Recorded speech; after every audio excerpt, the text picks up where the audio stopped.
കൊല്ലം പുനലൂർ ആളുകേറാമലയിലെ ആളും അനക്കവുമില്ലാത്ത റബ്ബർ തോട്ടത്തിലെത്തിയാൽ ഭീതിപ്പെടുത്തുന്ന ചില കാഴ്ചകൾ കാണാം.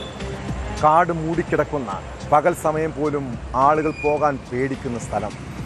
അവിടെ റബ്ബർ മരങ്ങൾക്കും കരിയിലകൾക്കും മാത്രം അറിയാവുന്ന ഒരു രഹസ്യമുണ്ട്. 2025 സെപ്റ്റംബർ 23 റബ്ബർ തോട്ടത്തിൽ ചങ്ങലയിൽ ബന്ധിച്ച് കത്തിക്കരിഞ്ഞ നിലയിൽ കണ്ടെത്തിയത് ആരുടെ മൃതദേഹമാണ്? ആരാണ് ആ ക്രൂരകൃത്യം ചെയ്തത്?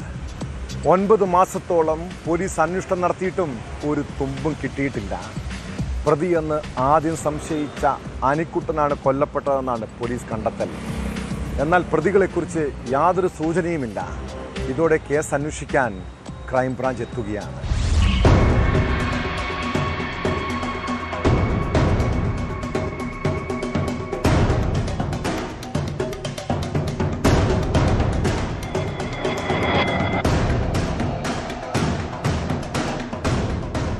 കഴിഞ്ഞ വർഷം സെപ്റ്റംബർ 23 മുക്കടവ് ആളുകേറാമലയിൽ റബ്ബർ തോട്ടത്തിൽ ചങ്ങലയിൽ ബന്ധിച്ച നിലയിൽ കത്തിക്കരിഞ്ഞ മൃതദേഹം കണ്ടെത്തിയത്.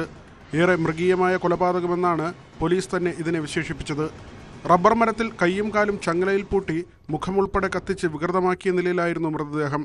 സമീപത്തു നിന്ന് ഒരു ബാഗ്, കുപ്പിവെള്ളം, ഗ്ലാസ്, കത്രിക, നാണയത്തുട്ടുകൾ എന്നിവ കണ്ടെത്തുകയുണ്ടായി. തുടർന്ന് കാട് വെട്ടിത്തളിച്ച് നടത്തിയ പരിശോധനയിൽ ചങ്ങല താഴിട്ട് പൂട്ടാൻ ഉപയോഗിച്ച താക്കോലും കണ്ടെടുത്തു. പോസ്റ്റ്മോർട്ടത്തിൽ 45-നും 50-നും ഇടയ്ക്ക് പ്രായമുള്ള പുരുഷന്റെ മൃതദേഹമാണെന്നും നെഞ്ചിൽ ആഴത്തിലേറ്റ മുറിവാണ് മരണകാരണമെന്നും കണ്ടെത്തി. തുടർന്ന് പുനലൂർ ഡിവൈഎസ്പിയുടെ നേതൃത്വത്തിൽ നടന്ന അന്വേഷണത്തിൽ കൊലപാതകം നടന്ന സ്ഥലത്തിന് സമീപത്തുള്ള പമ്പിൽ നിന്ന് പെട്രോൾ വാങ്ങുന്ന ഒരാളുടെ ദൃശ്യങ്ങൾ ലഭിച്ചു. ഇത് കൊലപാതകവുമായി ബന്ധമുള്ള ആളാണെന്ന് സംശയിച്ചായിരുന്നു പോലീസ് അന്വേഷണം. ലുക്കൌട്ട് നോട്ടീസ് പുറത്തിറക്കിയുള്ള അന്വേഷണത്തിൽ ദൃശ്യത്തിലുള്ളത് ആലപ്പുഴ താമരക്കുളം വേടരിപ്ലാവ് സ്വദേശി 46 വയസ്സുള്ള പാപ്പർ എന്ന് വിളിക്കുന്ന അനിക്കുട്ടനാണെന്ന് വ്യക്തമായി. ഇയാളാണ് പ്രതിയെന്നുറപ്പിച്ച് അന്വേഷണം പുരോഗമിക്കുന്നതിനിടെയാണ് കേസിൽ വീണ്ടും വഴിത്തിരിവുണ്ടായത്. അനിക്കുട്ടനാണ് കൊല്ലപ്പെട്ടതെന്ന നിലപാടിലേക്ക് പോലീസ് എത്തി.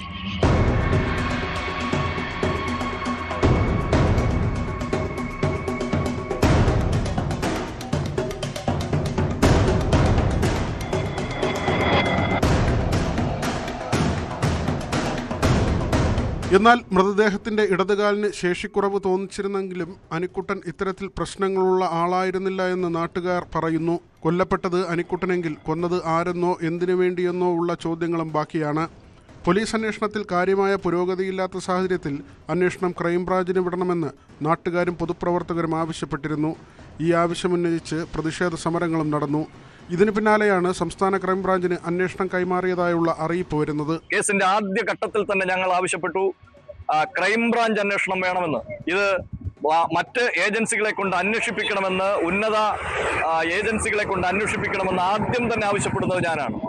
എന്നാൽ ഇപ്പോൾ അറിയുന്നത് അത് ക്രൈംബ്രാഞ്ചിന് വിട്ടിരിക്കുന്നു എന്നാണ്. സ്റ്റേറ്റ് ക്രൈംബ്രാഞ്ച് അന്വേഷിക്കുവാൻ വേണ്ടി ഉത്തരവ് വന്നിട്ടുണ്ട് എന്ന് കഴിഞ്ഞ ദിവസമാണ് അറിയുന്നത്. വളരെ ഈ അന്വേഷണ ഏജൻസി ഏൽപ്പിച്ചതിൽ ഞങ്ങൾ സ്വാഗതം ചെയ്യുന്നു. പക്ഷേ എന്തിരുന്നാലും ആദ്യം തന്നെ ഈ കേസ് അന്വേഷിച്ച് കണ്ടെത്താതെ ഇരുട്ടിൽ തപ്പിയ പോലീസ് ഈ നാടിനെ ഭീതിയിലാഴ്ത്തിക്കൊണ്ട് ഉള്ള ഒരു കൊലപാതകം, ഇവിടെ ആശങ്ക അകറ്റുവാൻ, ജനങ്ങളുടെ ആശങ്ക അകറ്റുവാൻ ഈ പോലീസിന് ഇതുവരെ കഴിഞ്ഞില്ല എന്നുള്ളത് വളരെ ദുഃഖകരമായ, ഖേദകരമായ ഒരു സാഹചര്യമാണ്. ഏറെ ദുരൂഹതകളുള്ള കേസിൽ ക്രൈംബ്രാഞ്ച് അന്വേഷണത്തിലൂടെ സത്യം പുറത്തുവരുമെന്ന പ്രതീക്ഷയിലാണ് നാട്ടുകാർ.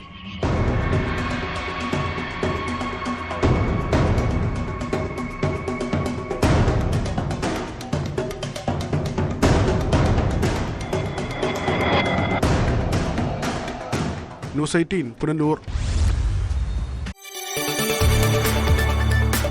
കൂടുതൽ വാർത്തകൾക്ക് news 18 Keralam YouTube channel subscribe ചെയ്യുക.